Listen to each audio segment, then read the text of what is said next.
need reform. If we just put more money That's into U.S. a President system Barack that's Obama in designed Washington taking questions at a town hall on the economy. We're going to take you live now to St. John's for the very latest on the helicopter crash off Newfoundland earlier this month. The Transportation Safety Board holding a news conference. Let's listen in. What's happened in the last 2 weeks and fill you in on what our actions have been since our last press release. I'm then going to provide you a briefing on the sequence of events as we understand it so far, and then I'll talk about our next steps. First of all, just to provide a reminder, but the TSB is doing an aviation safety investigation. It's not within our mandate to assign blame or find fault. If you need any further information, again, about our mandate and how we operate, I encourage you to go to our website, and there's lots of material there. We're very concerned, as we have been from the beginning, about looking for safety deficiencies, and as soon as we see things like that, we want to validate it and we want to communicate it as soon as possible. This is exactly what we did last Friday when we first discovered that we had a broken filter bowl assembly stud.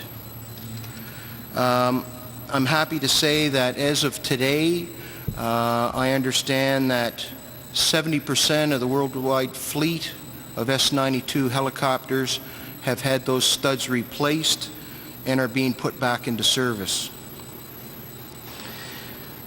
The many people and organizations that have been involved in this exercise so far have accomplished a lot of really amazing things in just 2 weeks.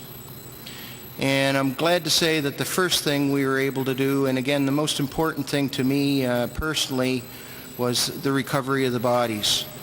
And again, it was a huge team effort between the RCMP, between the crew of the Atlantic Osprey, between the ROV operators from Oceaneering, and there's various other people that were involved with that.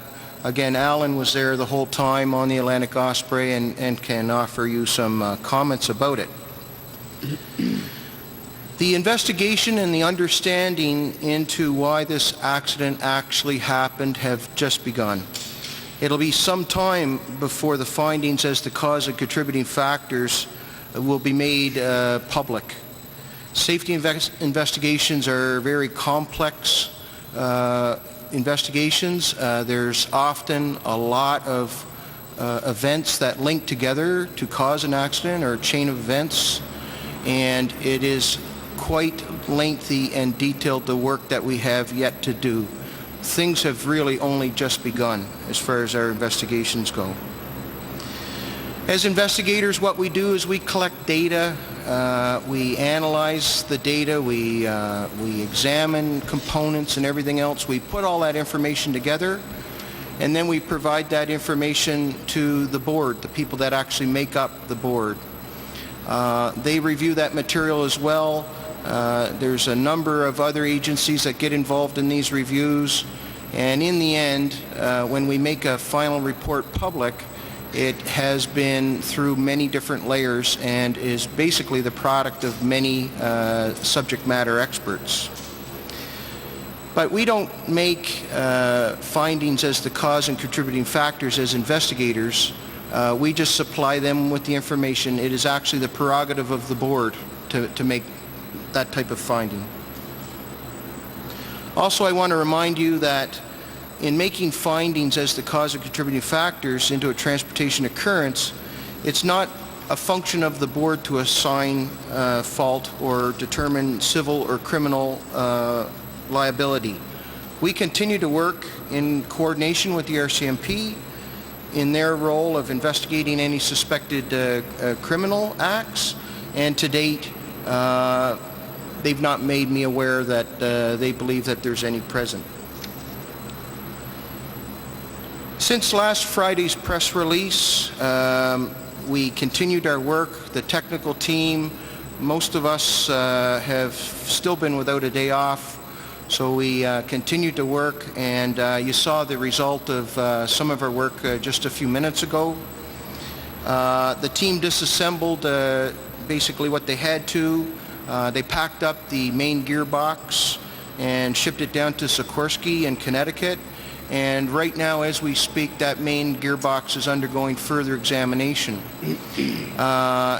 In addition to our technical investigator who is in charge of that work, we have a specialist from our engineering branch in Ottawa who's down there, and then a number of other experts from different agencies who have been assisting us all along.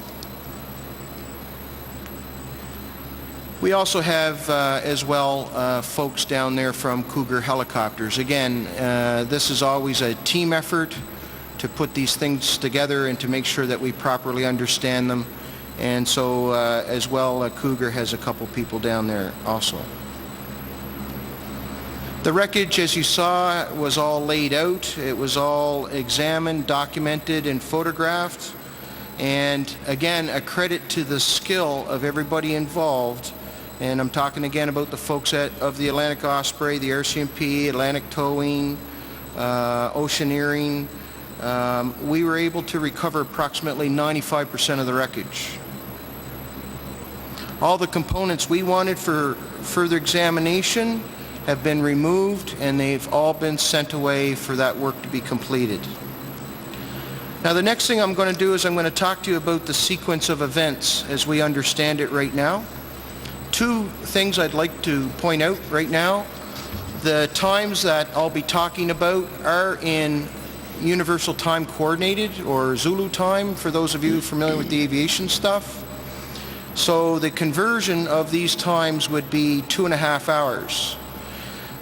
You don't have to worry about taking notes about the sequence of events, because we're actually going to hand you out a copy of that at the end of the press conference.